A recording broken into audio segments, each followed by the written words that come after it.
Good morning dear students. आप सब कैसे हैं? मैं उम्मीद करता हूं कि बहुत अच्छे होंगे। मैं आकाश कुमार उठाना आईसीटी वर्चुअल क्लासरूम में आपका बहुत बहुत स्वागत करता हूं मेरे प्यारे बच्चों। और जैसा आपको पता है कि हमारी 8th क्लास है और हम लोग उसमें आपका देख रहे हैं ज्योग्राफी विषय।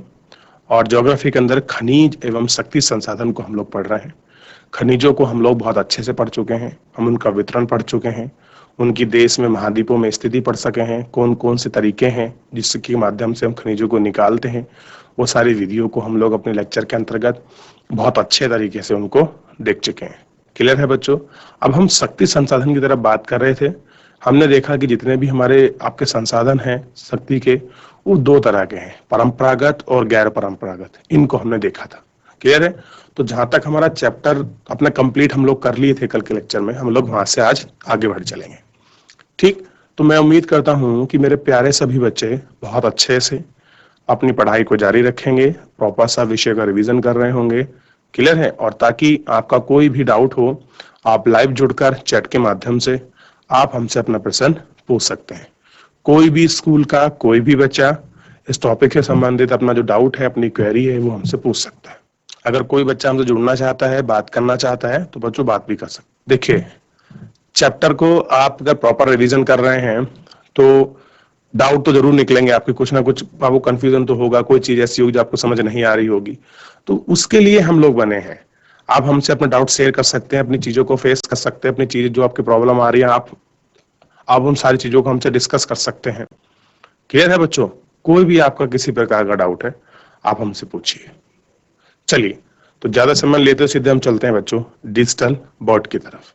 इस लेक्चर में हम लोग वो आपका देखे थे कि शक्ति संसाधन क्या है, आपका शक्ति संसाधन। और शक्ति संसाधन में क्या है, हमारी कोशिश ये है कि हम शक्ति संसाधन को समझें। सबसे पहले आपको ना बच्चों विद्युत को समझना पड़ेगा कि विद्युत क्या होती है, पावर्स क्या होती है। पावर का मतलब पॉलिटिकल पावर की बात नहीं कर रहे हैं हम लोग, हम जो आपका इलेक्ट्रिसिटी आपका पावर है, हम उसकी भी बात कर रहे हैं।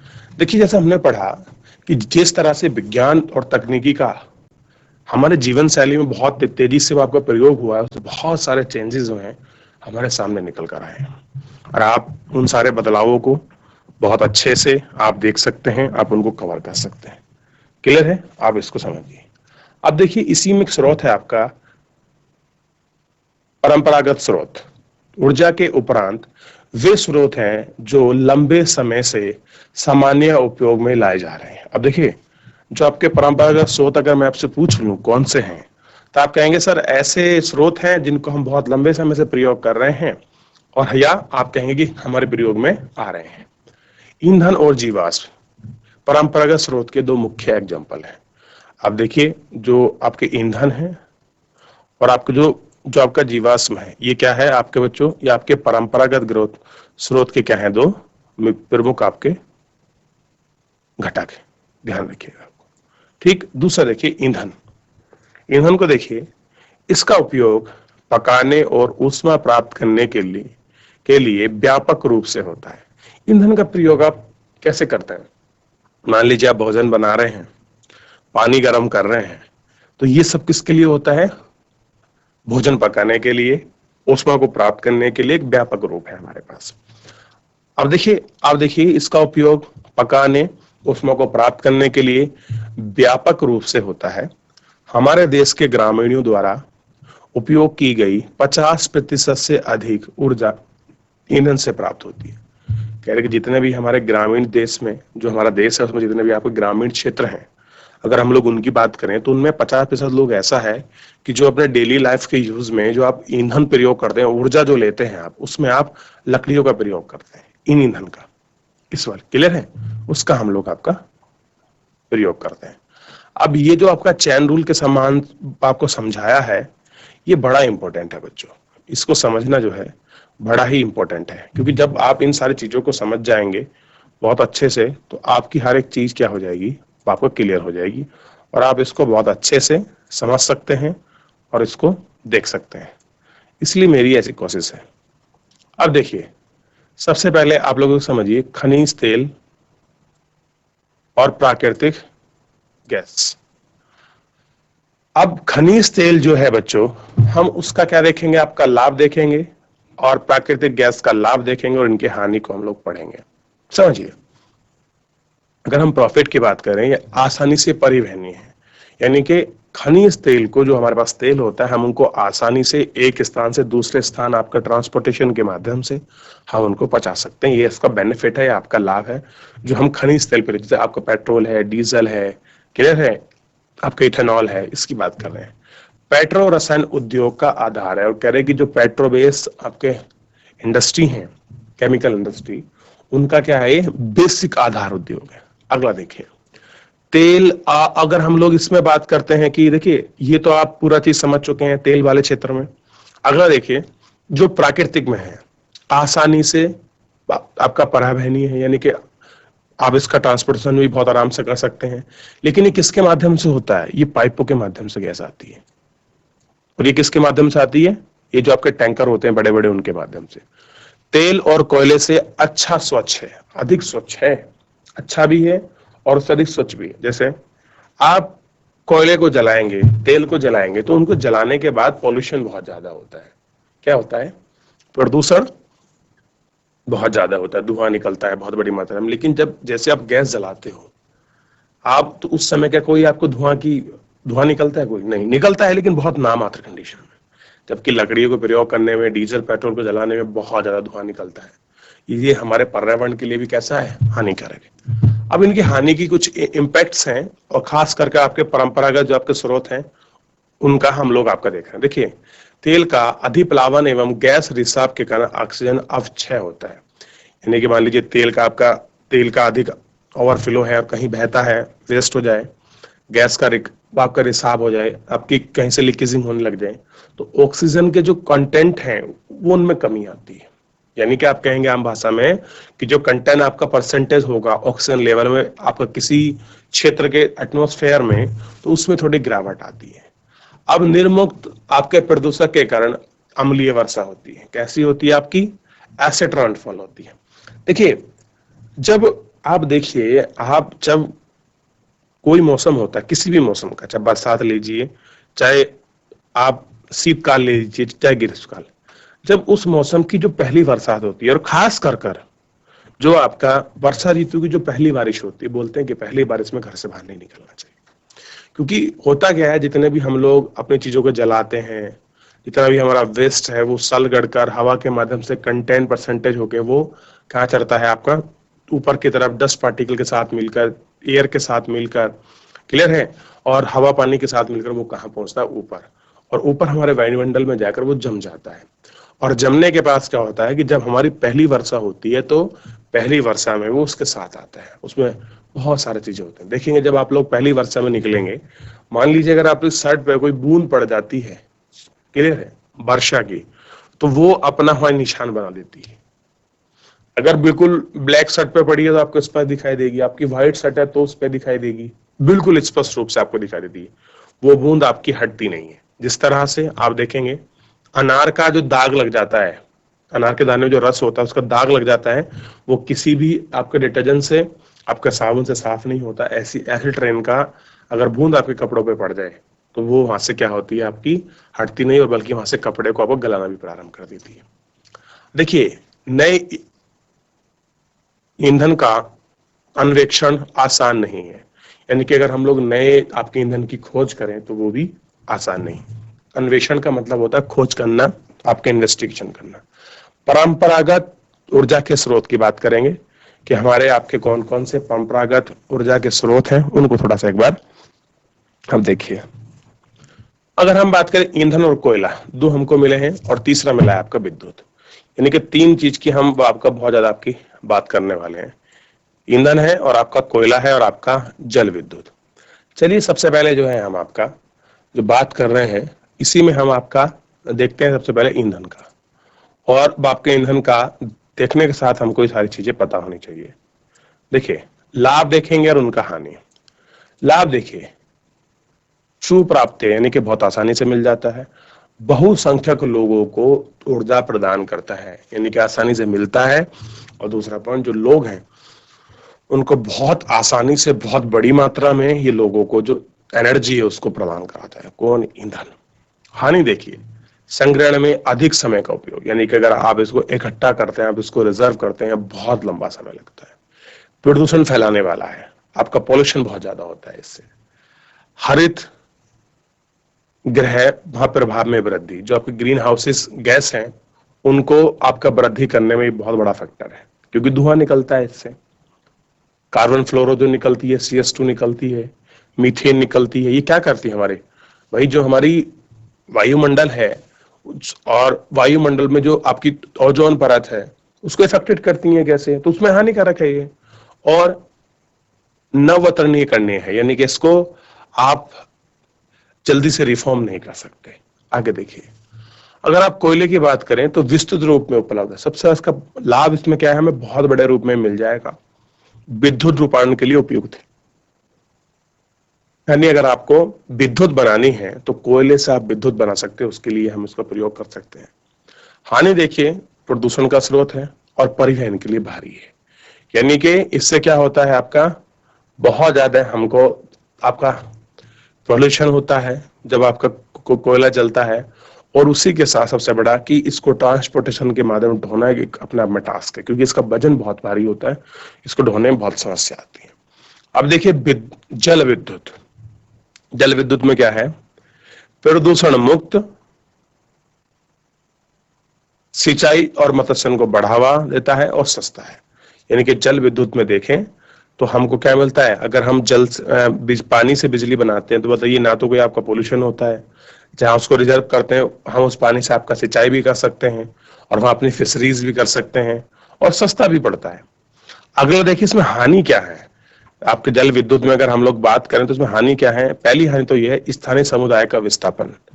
अब देखिए, जैसे ही आपका टिहरी झील को बनाया गया था, जो बांध है आपका भगीरथी और आपका बेलंगना नदी पर, तो जब उसके बीच में झील बनाई गई तो उस झील में कुछ गांव आ गए थे, क्योंकि बहुत बड़े रीजन में पानी का रिजर्वायर है, बहुत बड़े क्षेत्र में पानी इकट्ठा करते हैं वो लोग, तो उन गांवों को, उन स्थानों को उनको विस्थापित किया गया। क्या किया गया, उनको विस्थापित किया गया। निम्न क्षेत्रों का जल प्लावन, और क्या हुआ कि इसकी वजह से निम्न क्षेत्रों में जो है जल प्लावन की दिक्कत आती है। दूसरा, स्थापित करने में खर्चीला है, यानी कि लोगों को शिफ्टिंग करने में बहुत ज्यादा जो पैसा है वो आपका वेस्ट होता है। तो ये सारी ऐसी आपकी चीजें हैं जो इसको इफेक्ट करती हैं। क्लियर है? तो आपने क्या देखा इसमें, खनिज और तेल के जो आपका प्रॉफिट और लाभ देखे आपने, इसी तरह जो आपका ट्रेडिशनल जो आपके मीडियम थे, आपने उनका पॉजिटिव और नेगेटिव जो भी इम्पैक्ट है आपने वो देखा। ठीक है, अब देखिए आप इसको देख सकते हैं, और 3.9 जो आपका है इसमें दिखा है चित्र में, पूर्व उत्तर भारत में ईंधन ले आती महिला। अब देखिए किस तरह से जो आपकी महिला है वो जंगलों से आपकी लकड़ियां बीनती है। हमारे यहाँ भी पहाड़ में बहुत कॉमन है कि जब घर में हम खाना बनाते हैं वो आपका चूल्हे पर, तो उसके लिए जब आप छोटे रहे होंगे तो आप गांव जाते होंगे, गांव के पास पड़ोस के जो आपके जंगल थे, आप वहां से क्या करते होंगे, लकड़ियां बीनते होंगे, आप उनको चुग कर घर लाते होंगे कि आज ये खाने में आपकी प्रयोग होनी है। तो ये सब चीजें हैं, क्योंकि और गांव का तो बेसिक आधारिक चीजें हैं ये सारी। ठीक, चलिए थोड़ा सा हम लोग आगे बढ़ते हैं। पौधों और जानवरों के अवशेष से लाखों वर्षों तक धरती के अंदर दबे रहते हैं। मान लीजिए आपका पौधा है, जानवरों के अवशेष यानी कि उनकी बॉडी है, अगर वो पृथ्वी के अंदर कई लाख वर्ष तक आपका पड़े रहे तो उनके अंदर क्या होता है, ताप और दाब के प्रभाव से जीवाश्म ईंधनों में परिवर्तित हो जाएंगे। यानी कि अगर पौधे और जो जानवर हैं अगर पृथ्वी के अंदर आपके अंदर पड़े हैं और उन पर अगर टेम्परेचर लगा है और आपका प्रेशर लगा है, तो वो जो उनकी प्रॉपर्टी है वो जस्ट क्या हो जाएगी, आपकी चेंज हो जाएगी। किसमें? जीवाश्म ईंधन के रूप में। जीवाश्म ईंधन जैसे कोयला, पेट्रोलियम, भारतीय गैस परंपरागत ऊर्जा के मुख्य स्रोत हैं। कौन कौन से हैं बच्चों, ध्यान दीजिए। जीवाश्म ईंधन, और मैं आपको बताया था जीवाश्म ईंधन अपसादी सेलों में पाए जाते हैं। फिर आपका कोयला, पेट्रोलियम और प्राकृतिक गैस, ये सब क्या है, आपके परंपरागत स्रोत के क्या है, सारे एग्जाम्पल है। इन खनिजों के भंडार सीमित है, और कह रहे कि जितने भी हमको खनिज मिल रहे हैं चाहे कोयला हो, पेट्रोलियम हो, नेचुरल गैस हो, जीवाश्म ईंधन हो, ये लिमिटेड आपका स्टोर है। विश्व की बढ़ती जनसंख्या दर से इनका उपयोग आपका कर रही है, यानी कि जिस स्पीड से आपका पॉपुलेशन बढ़ रही है और वो लोग इसका प्रयोग कर रहे हैं, वह इसके निर्माण दर की से कहीं अधिक है। और कह रहे हैं कि इतना वो आपका निर्माण दर है, यानी कि जो आपका कोयला बन रहा है, आपका पेट्रोल बन रहा है, उससे ज्यादा आपका जनसंख्या रेट में बढ़ रही है। इसीलिए ये शीघ्र ही समाप्त होने वाले हैं। और कह रहा है कि बहुत जल्द क्या होगा, ये कोयला जो आपके संसाधन है, ये बहुत जल्दी आपके समाप्त होने वाले हैं। आगे देखिए, कोयला यह बहुतायत में पाए जाने वाला जीवाश्म ईंधन है, यानी कि बहुतायत मात्रा में, यानी कि बहुत अधिक मात्रा में हमको आपका कोयला मिलता है। इसका प्रयोग घरेलू ईंधन, उद्योग जैसे लोहा तथा इस्पात, वाष्प इंजनों और विद्युत उत्पन्न करने में किया जाता है। अगर आप इसके प्रयोग की बात करेंगे तो आपको प्रयोग दिखाया जाएगा कि आपका लोहे में और इस्पात में, जो आपके इस्पात बनते हैं और जो भी इंजन है उनमें, इन सब चीजों में क्या होता है, आपका कोयले को हम लोग आपका प्रयोग करते हैं। और कोयले से क्या बनती है आपकी बच्चों, ध्यान रखिए, कोयले से प्राप्त विद्युत को तापीय विद्युत कहा जाता है, यानी कि कोयले के माध्यम से जो आपकी बिजली बनती है, आप देखिए उसको हम क्या बोलते हैं बच्चों, तापीय ऊर्जा कहते हैं। और कहीं ऊर्जा की जगह आपको विद्युत भी लिखा मिल सकता है। कोयला जिसका आज हम उपयोग कर रहे हैं, वह लाखों वर्ष पूर्व विशाल फन और दलदल के पृथ्वी की परतों में दबने से बना है। क्या बना है आपका, बहुत बड़ा। देखिए बच्चों, बनता कैसे है, सबसे पहले देखिए, जो भी आपको दलदली जो आपके रीजन होते हैं पृथ्वी पर, उन परतों में आपके दबने से क्या होता है, ये कोयला बनता है। कोयला इसलिए अंतर्हित धूप के रूप में जाना जाता है। विश्व में अग्रणी कोयला उत्पादक देशों में चाइना, संयुक्त राज्य अमेरिका, जर्मन, रूस, दक्षिण अफ्रीका और फ्रांस है। यानी कि कोयले की अगर आप लोग देखें तो कोयले की बनने की जो आपका पूरा आपका प्रोसेस है, आप उसमें क्या देखेंगे, पेड़ पौधों के जो आपके जीवाश्म है, बहुत लंबे समय तक आपके पृथ्वी के अंदर है, ताप और दाब लगने के कारण वो आपके जीवाश्म बदलते हैं। उसी से हमको क्या मिलता है, आपका कोयला मिलता है। और हम कोयले का प्रयोग बहुत मीडियम में उसको आपका विद्युत बनाने और जो आपके जो इंजन होते हैं उसमें प्रयोग करते हैं। जो भी हमारी हैवी इंडस्ट्री होती हैं, आपका लोहा इस्पात वाली, हम लोग वहां उसको प्रयोग करते हैं आपका हीट के लिए, आपका एनर्जी के लिए। और दूसरा, अगर हम लोग बात करें कि विश्व में कौन कौन से ऐसे अग्रणी देश हैं जो कोयला आपके क्या है बच्चों, उत्पादक हैं, तो हमने देखा कि आपका चाइना है, यूएसए है, जर्मन है, रूस है, दक्षिण अफ्रीका है, फ्रांस है। और अगर हम भारत की बात करें तो भारत के कोयला उत्पादक क्षेत्र रानीगंज, ठीक है, पश्चिम बंगाल में है, तथा झरिया, धनबाद और बोकारो झारखंड में। यानी कि अगर आप भारत में कोयले का आप अगर प्रोडक्शन आप इसको देखोगे तो आपको साफ दिखाई देगा कि रानीगंज वेस्ट बंगाल में है और झरिया आपका धनबाद, आपका बोकारो झारखंड। ये क्या मिलता है आपका, यहाँ वहां हमको कोयला मिलता है। ठीक है बच्चों, आगे देखिए। अब देखिए बच्चों, आप पेट्रोलियम, पेट्रोल जिससे आपकी कार चलती है, और तेल जो आपकी साइकिल को चमकाने से रोकता है, दोनों की शुरुआत गाढ़े काले द्रव से होती है, जिसे पेट्रोलियम कहते हैं। हम क्या बोलते हैं इसको, पेट्रोलियम। यह सेल की परतों के माध्यम में पाया जाता है। इसका वेधन अपतटीय व तटीय क्षेत्रों में स्थित तेल क्षेत्रों से किया जाता है। यानी कि अगर आपको तेल निकालना है तो कहाँ से मिलेगा, जो भी आपके कोस्टल रीजन है, क्लियर है, और कुछ देशों के बीच के हिस्सों में सभी क्या निकलता है, आपका रीजन निकलता है।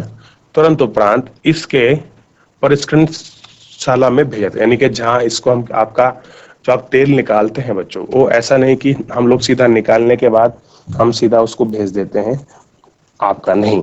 जब तेल मिलता है तो सबसे पहले आपका क्या होता है उसका रिफॉर्म के लिए, उसका में कुछ आपका फिल्टराइजेशन के लिए उसको भेजा जाता है, जहां अपकृष्ट पेट्रोलियम का आपका प्रकरण से विभिन्न तरह के उत्पाद जैसे डीजल, पेट्रोल, मिट्टी का तेल, मोम, प्लास्टिक, इसमें आपके तैयार किए जाते हैं। यानी कि आप देखिए कच्चे तेल के माध्यम से कितने सारे ऐसे आपके चीज हैं जो आपके बनाई जाती हैं, जैसे चाहे आपका डीजल हो, आपका पेट्रोल हो, मिट्टी का तेल हो, मोम हो, प्लास्टिक हो, ये बहुत सारी चीजें आपके तैयार की जाती हैं। पेट्रोलियम और इससे बनने वाले उत्पादकों में काला सोना कहते हैं। यानी कि जो चीजें आपके इससे बनती हैं, इनको हम क्या बोलते हैं बच्चों, आपका काला सोना कहा जाता है, क्योंकि ये बहुत अधिक मूल्यवान है। कैसे हैं? बहुत कॉस्टली है। पेट्रोलियम मुख्य उत्पादक देश ईरान, इराक, सऊदी अरब और कतर है। यानी कि जो भी आपकी गल्फ कंट्री है वो क्या है, आपका पेट्रोलियम एक्सपोर्ट कंट्री है, यानी कि वो पूरे विश्व की तरफ को सप्लाई करती हैं। आप देखिए सऊदी अरब क्यों इतना रिच पर्सन है, इराक क्यों इतना मालदार है, इराक में ऐसे क्या चीजें हैं। इसलिए अन्य मुख्य उत्पादक संयुक्त राज्य अमेरिका, रूस, वेनेजुला और अल्जीरिया है। ठीक है, अब आप देखिए रूस एशिया का आपका महाद्वीप का हिस्सा है, आपका संयुक्त राज्य अमेरिका नॉर्थ अमेरिका का हिस्सा है, वेनेजुला अब आपका दक्षिण का है, और अल्जीरिया अल्जीरिया आपको मिलेगा साउथ अफ्रीका का आपकी कंट्री है। भारत में मुख्य उत्पादक क्षेत्र असम का डिगबोई, बंबई का आपका बॉम्बे हाई, और आपका कृष्णा और गोदावरी आपका नदी डेल्टा। यानी कि ये ऐसे रीजन है जहां आपका क्या मिलता है, आपका बच्चों आपको कोयला मिलता है, कोयला नहीं क्षमा चाहूंगा, क्या मिलता है, आपका पेट्रोल मिलता है। अब देखिए कोयला हो या अब आपका पेट्रोल, दोनों का अगर हम लोग आपका प्रोसेस की बात करें तो एक बहुत लंबा समय इनको आपका ट्रैवल करना पड़ता है अर्थ के अंदर। जो भी हमारे तत्व होते हैं, जो भी हमारे खनिज पदार्थ होते हैं, उनमें बहुत लंबे समय तक ताप और दाब लगने के कारण जो उनकी प्रॉपर्टी है, वो जो उनका नेचर है वो चेंज हो जाता है, और उसी में हमें आपका कोयला, गैस, पेट्रोलियम, ये सब चीजें जो है हमको देखने के लिए मिलती हैं बच्चों। तो आपको इन सब चीजों पर बहुत अच्छी तरीके से आपको ध्यान रखना है कि क्या चीजें आपके कैसे हैं, कैसे हम उनका उत्पादन करते हैं, कैसे हम उनको आपका फिल्टर करते हैं, किन किन देशों के माध्यम से हम उनको प्राप्त कर रहे हैं।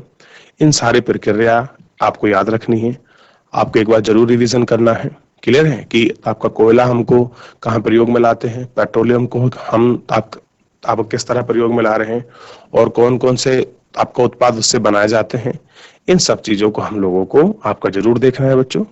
क्लियर है? मैं उम्मीद करूंगा कि मेरे प्यारे बच्चे आज का लेक्चर आपको समझ आया होगा, और कोई भी आपका डाउट है तो आप हमसे अपना डाउट चैट के माध्यम से लाइव जुड़कर आप हम तक अपना प्रश्न बच्चों पता सकते हैं। चलिए आज के लिए इतना ही, मिलते हैं नेक्स्ट लेक्चर में। मुझसे जुड़ने के लिए आपका बहुत बहुत धन्यवाद।